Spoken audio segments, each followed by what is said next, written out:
Track 19. Everything is all right. The Q2 Crucible has arrived, and it required an all-hands lead with peak performance. Eden's boardroom sat in the house's foundation. A long, gleaming table cut through the center of the room. Its surface was smooth. Fray lines pulsed under the surface in slow, steady rhythms. At one end of the table, nearest the vault door, 5 principals sat in their white and gray robes, violet lights steady at their wrists. One principal had claimed the far head of the table. The others flanked him, 2 on each side, forming a quiet wall of approval. Their backs were straight, hands folded, eyes always drifting back to the chair at the opposite end. And at that other end sat the director's chair. Behind it, a vast window opened to the world below. The gardens spread out below in layers of color, the phrased lattice breathing over it, petals shifting in soft winds. To the right of the window, a towering screen displayed the garden's data, all in clean, glowing bands of colors matching the petals below. The curator's crest watched from the wall above the screen. A 14-petaled white flower unfolding over the room. 2 keepers stood at the corners by the vault door, heads dim. 2 more stood near the window, facing inward. Near the middle of the long table, Joel sat in a high-backed chair, his mind elsewhere. Apprentice uniform, gold thread, orange light on his wrist and confidence in his heart. He didn't need his veil anymore. Opposite him, leaning casually against the far wall beneath the crest, the ledger watched. His keeper stood at his shoulder, still as stone as they scanned the room. The ledger's wristband pulsed with its own rhythm of gray. His expression was steady, unreadable. In the back right corner, half-shadowed, Adams stood, hands clasped behind his back, shoulders slightly hunched as if trying to shrink into his uniform. Yellow light at his wrist. He awaited his fate with the fury, and Joel needed more time. Then the vault door opened. In walked Director Diamond, who was in his element speaking with air, who didn't understand a word he was saying. And of course, he said to Air, the numbers speak for themselves. They paused in front of the screen. I mean, look at these colors. They're the best colors anyone has ever seen. And all done in only 1 quarter. Fresh, raw data. It almost doesn't look real. And check out this new screen. Brand new. We just had it installed today. The principals glared. He spread his hands as he walked toward the metric screen as though he'd painted it personally. He took a seat in his chair and asked Air to pull his seat next to him. Everyone's backs went a little straighter. All except one. He took a deep breath and took his audience in. He smiled as he spoke. My dearest contributors, here at Feel Good Inc., we strive to be more than what is expected of us. We aren't here to be average. We are here to perform. We are here to preserve, to survive, to keep the lights on. In generations. What have we seen? No unravelings. No exoduses. Not one. But also, no growth. Performance has been stable. Fear has been kept in all the right places. Under my leadership, we will give the curator exactly what he deserves. Efficiency, stability, and curated growth. The Q2 All Hands will be presented flawlessly with our data. His audience nodded, almost in unison. Indeed, Director, one of them said quickly. The projections from Q1 exceeded even the most generous scenarios. Your guidance has kept the contributors focused, another added. Their faith is efficient. A small smile tugged at Diamond's mouth. Not the private smile Joel knew from his office, all sharp edges and threat, but the public one. A smile fit for the face of Eden. Calm, cool, nearly gracious. Faith is only efficient, Diamond said, when it's backed by the right leader. Soft, dutiful laughter circled the table. Joel sat still, palms flat on his knees under the table. He had been to every one of these meetings since his probation began. He knew the rhythm: praise, recap, projections, then the quick handover to a broadcast. In all that time, he'd never been allowed more than a nod. Normally, that didn't bother him. He understood his place. He absorbed. He logged. He watched. But then he thought of the shimmer again in the garden. That quick, needle-thin slice of wrong, moving through the flowers faster than breath. Joel swallowed. His veil was gone, but something else took the space that it had left. Better yet, someone. He tried to hide his smile. And with Q2 on the horizon, another principal continued, the garden Q1 metrics look strong. Performance has been steady. The contributors are eager for more. Diamond nodded, turning slightly toward the window, letting the garden halo his profile.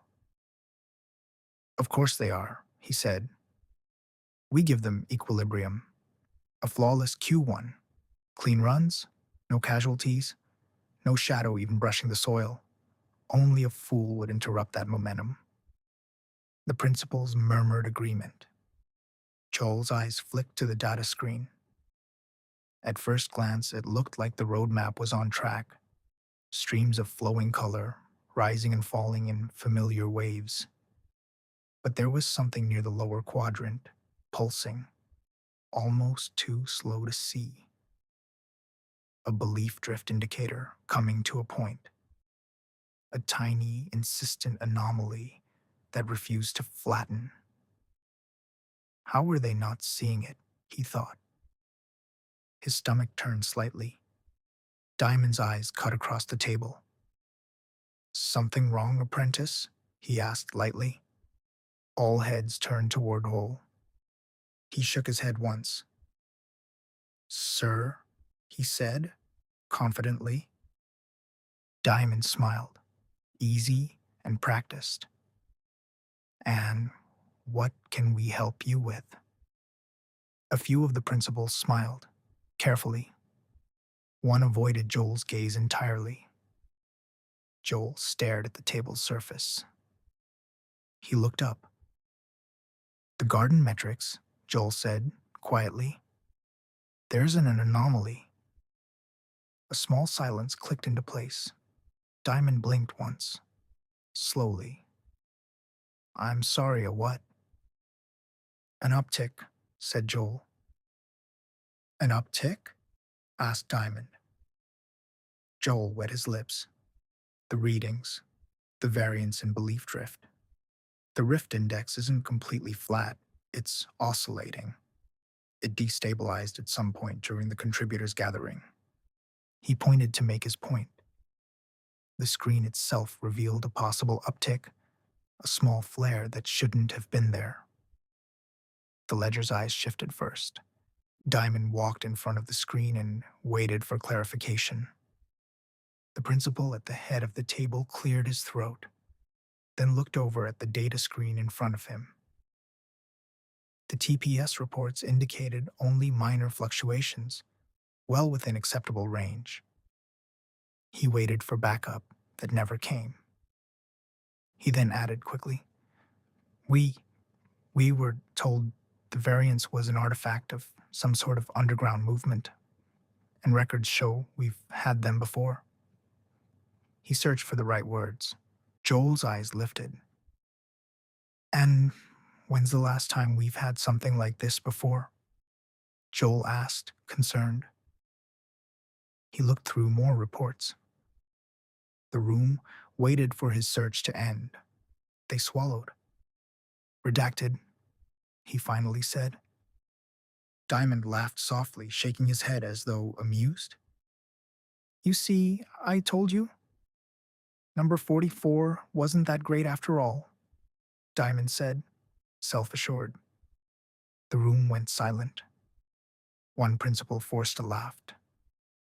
The ledger coughed. My dearest principals, Diamond said quickly and still standing. I would never fault you for your devotion. Truly.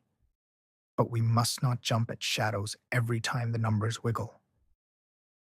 He lifted his hands to his side, slowly turning toward the data screen, then clasped his hands behind his back in a posture of measured authority. Not a contributor alive in Eden has ever seen a single rift within Eden in their lifetime. And we do know Frey is mysterious, he went on. Living, breathing, sensitive. It reflects the contributors. We push them. It pulses harder. We ease. It eases. This is our workflow. He tapped the screen and the screen flicked to another slide, leaving the band on the screen with arrows pointing in every direction. He followed them with his finger. There is no danger. This is proof. We have our processes. We follow them. We stay on track. He turned back to his audience, smile in place. If we questioned every crucible because of an uptick, Eden would still be hiding in the dark ages. Muted chuckles from the principals, relief trying to land. Joel's cheeks prickled hot, but he kept his face still. With respect, Director, he said, this isn't just an uptick. The Rift Index hasn't behaved like this in the same amount of time like they said. I don't believe in coincidences.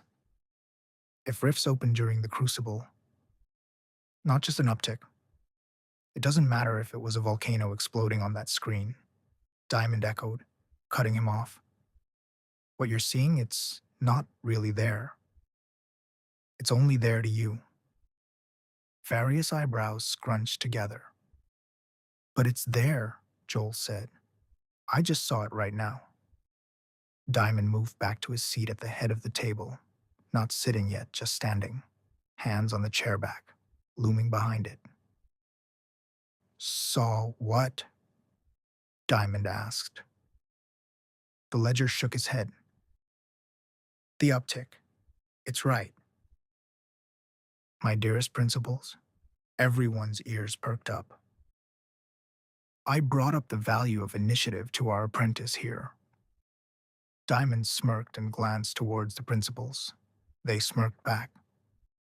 Adam looked at Joel and lowered his head. Air checked the light on his wrist. The ledger crossed his arms, eyes steady. Then Diamond continued to press even more. It seems as if he's taken that initiative too far. The principals shifted. One of them glanced down at a handheld tablet. That's all this is. Diamond went on, almost conversationally. He sees something that isn't really there because he wants it to be there. The room went quiet again. Joel's jaw tightened. Fear does that, Diamond continued. The fear of falling behind. It turns reflections into shadows, a flicker of light into something that it's not.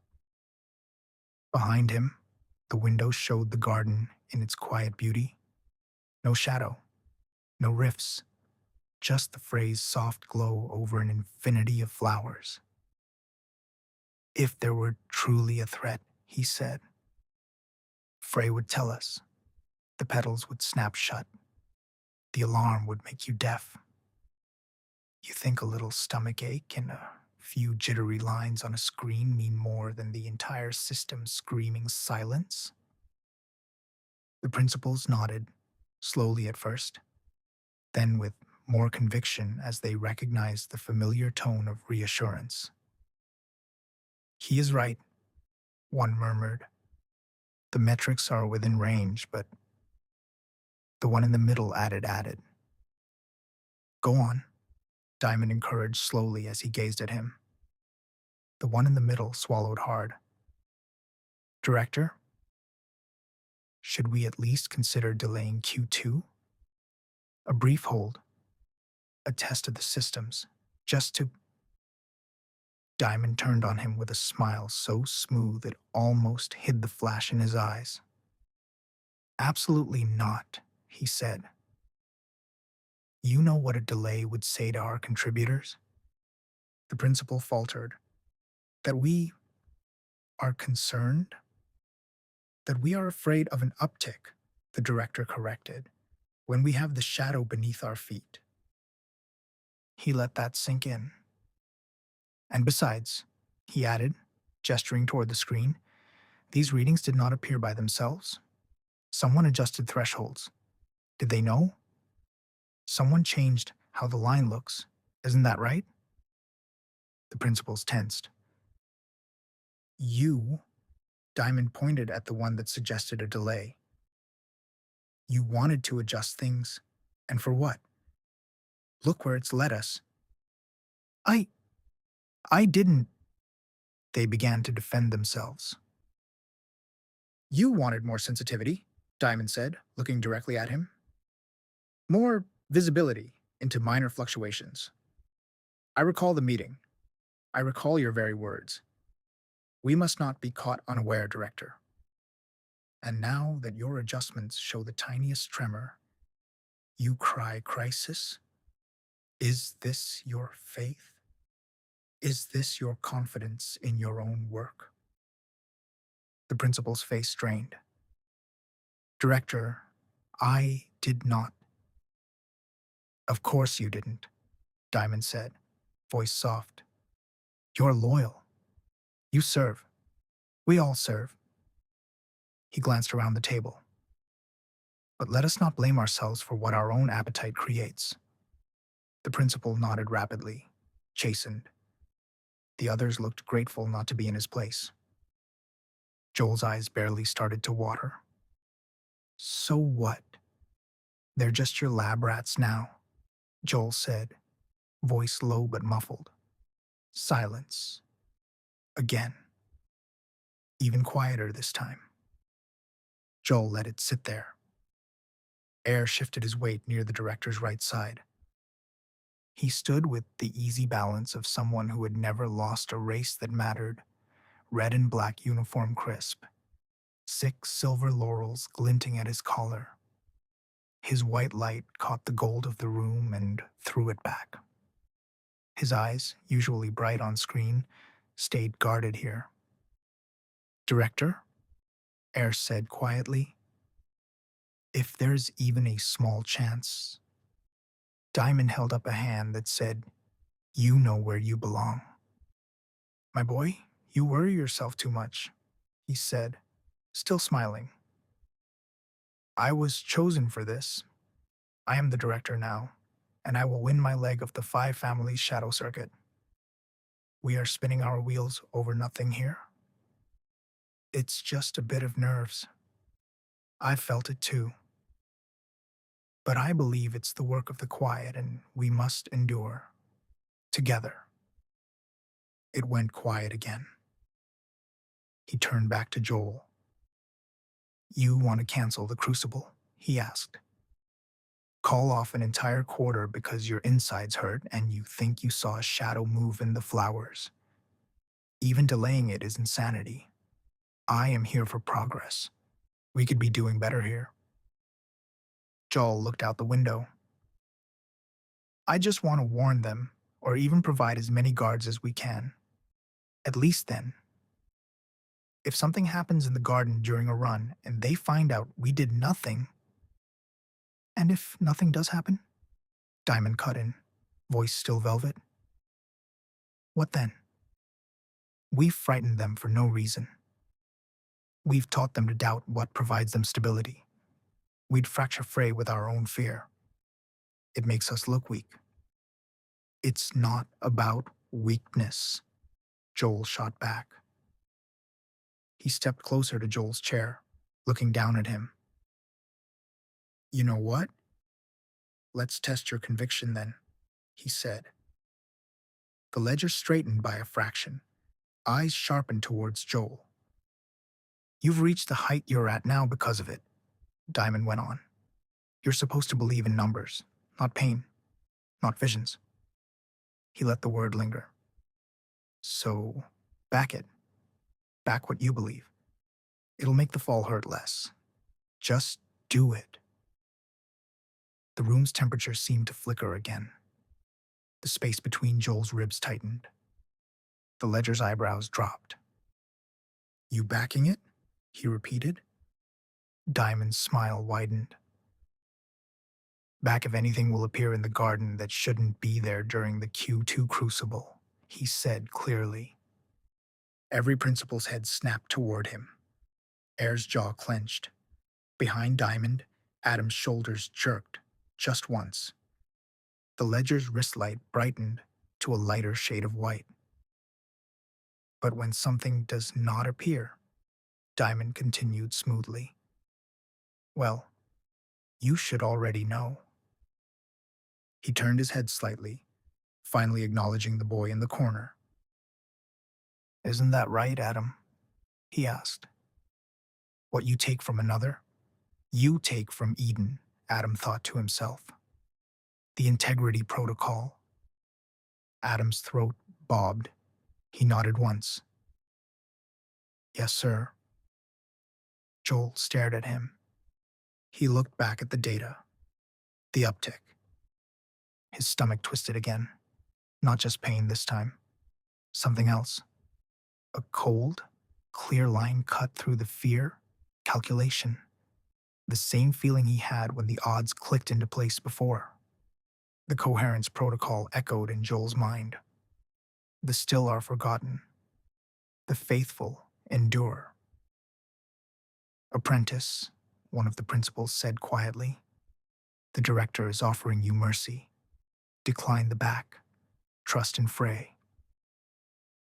That is what I'm doing, don't you see? Screamed Joel. Frey was telling. He got up and slapped the screen to try and bring the last slide back. Something could happen. And you're not listening. His breath flaring. Another principal added, You have been under strain. You're still adjusting. No one will fault you for caution. But they would. He could hear it in their voices. Fear dressed as concern. The ledger said nothing, but his gaze felt heavier now, like a line waiting to be filled. Back it then, the director said softly. Joel's heartbeat slowed, the way it did when he fell asleep. He also knew what he knew to be true. He looked at his wrist, and Diamond spoke again. Back that the rifts will sense our fear. Back that they will come for us. Back that they will finally wake up. Joel exhaled and then spoke. What do I get if I win? The director smiled, then paused. To be the next Diamond Hand, of course. Joel took a short breath. And if I lose? You know, I was looking forward to you asking that. His audience was on the edge of their seats. Diamond tapped the intercom like he had something up his sleeve. Princess, can you come to the boardroom, please?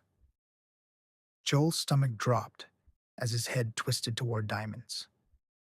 They didn't wait long before a knock came at the vault door. A keeper spun a wheel, and the door opened slowly, and a young contributor walked in. The principals looked excited and scared at the same time. Joel's view was blocked by the keeper as they walked around the table toward the director.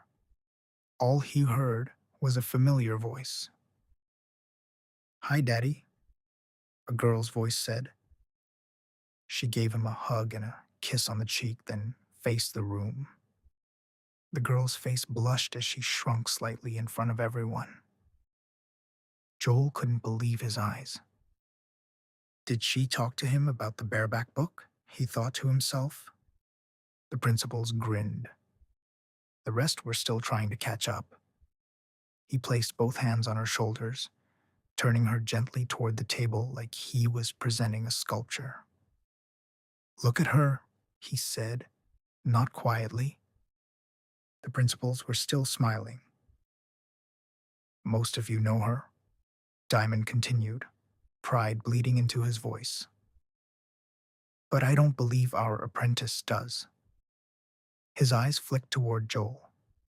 Joel's stomach dropped.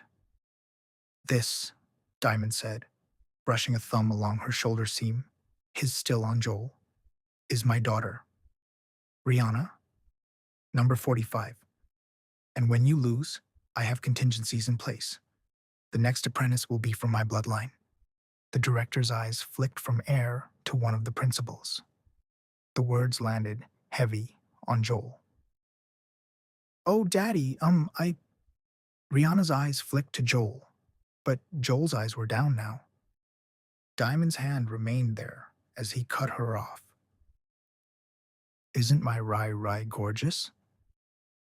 He smiled softly. There was no other reaction in the room other than the principals nodding their heads and Air smiling. Frankly, he added, she sees more than most. She just stood there, chin lifted slightly, eyes calm. Diamond looked at her the way someone looks at something they built. And when my preservation comes, he continued smoothly, Eden will not experience disruption. We will have continuity. The room went still. Diamond leaned slightly closer to her, lowering his voice just enough to make it intimate, but not private. She will be the youngest director in Eden history. His smile widened. And I will have the privilege of passing the torch. And when her time comes, he added lightly, we will be together again. In Eden East. Diamond squeezed her shoulder once before stepping back. I was waiting to make this announcement, he said brightly. But it seems now is as good a time as ever. He turned his gaze to Joel. And what better moment than one defined by initiative? Rihanna's eyes met Joel's for the first time. They were not soft. They were assessing. Diamond's voice sharpened, just slightly. Eden does not gamble on chance, he said. It invests for the long term. The room understood. Joel did too. He looked at Rihanna with betrayal in his eyes. He couldn't read her, though to him now it didn't matter. And that's when he said, fullback. His voice didn't shake. A ledger's smirk flared for the first time. The violet lights twitched. Diamond's face twisted. Rihanna didn't understand what was happening. Apprentice? No, one principal whispered, horrified. Curator, preserve us, another said with their eyes on the ground. Diamond's smile went razor thin at the edges. This wilted petal can't help himself. He's clearly delusional, he said slowly, looking around. He's not even backing for Eden. He's backing for himself. He's breaking the alignment protocol. Ledger, take him to Yellow Light Road, immediately. The ledger didn't blink. Yeah, that's not how it works. Diamond scoffed. The ledger stared at him intently. Diamond collected himself and glared back at Joel. No matter, because when you lose, It will prove you were breaking the alignment protocol. Backs don't lie. And rest assured, we will collect. My heart does match my role, Joel thought, but he nodded once.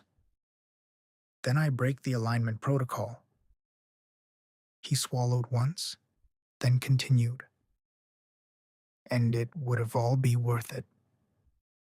Joel said softly, "You back what you believe." The ledger smiled. Rihanna's eyes dropped. For half a second, the director's smile slipped even further. His light flickered, just once, out of rhythm with the room. He reached out his wrist, then tucked it back. Joel raised his own, orange glow softer, but unwavering. The ledger pushed off the wall and stepped forward at last. He moved to the side of the table, wrist light lifting between them like a small, hovering hole. Diamond tapped his wrist lightly against Joel's, then both of theirs against the ledger's. Violet to orange, then both to gray. "Back recognized," the ledger said quietly. That was all. No edge, no opinion, just the system's voice in a man's body. "Frey remembers," the ledger intoned. The back settled like a weight on Joel's bones. Diamond stepped back, already turning toward the vault door with his daughter in tow. His office was just next door to the left, near the closest ledger hatch. "Well," the director said briskly, as though they'd just wrapped a routine briefing.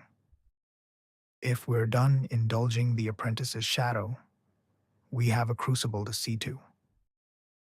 The principals laughed uneasily. He glanced at the principals. "I'll be with you in my office shortly." The principals all nodded quickly. "Of course, Director." They exited the room first towards his office. He gestured his chin at Air. "Let's go." Air glanced at Joel with curiosity and turned left out of the room as well. The director's gaze flicked to Adam. "The ledger will take you back to your cubicle?" Adam pushed off the wall, swallowing whatever lived in his throat, and slowly walked to the door. The ledger looked at Joel like it would be the last time he'd see the boy who had made the house blink. For once, there was the faintest hint of something in his eyes, tucked deep enough that only someone looking for it could find it. Joel nodded, though his throat had gone dry. He found his way towards the window. The ledger and his keeper escorted Adam left toward the hatch. The vault door's mechanisms groaned, then slid open a little farther. Almost everyone had gone through but the director and Rihanna. He stood under its frame for a second to see the rest of the principals shuffle in the direction of his office and then looked back to Joel still standing by the window. "Why don't you wait here and watch the crucible alone? I want your eyes on your brother today. Let's see how he performs." The room felt suddenly larger, as if time had stood still. Joel sat there, still, stunned, like he had been taken down by a keeper. He wasn't sure what he meant by that, but at this point he didn't care. He glanced at Rihanna. She glanced back and tried to mouth something, but he turned back away from her before he could read her lips. Then outside the window, the garden lay quiet under the Frey's glow. Everyone who mattered to the Feel Good Incorporated had backed on the same thing. Will they stay asleep? Joel sat there and looked back at the door and watched the director and his daughter walk out and turn right.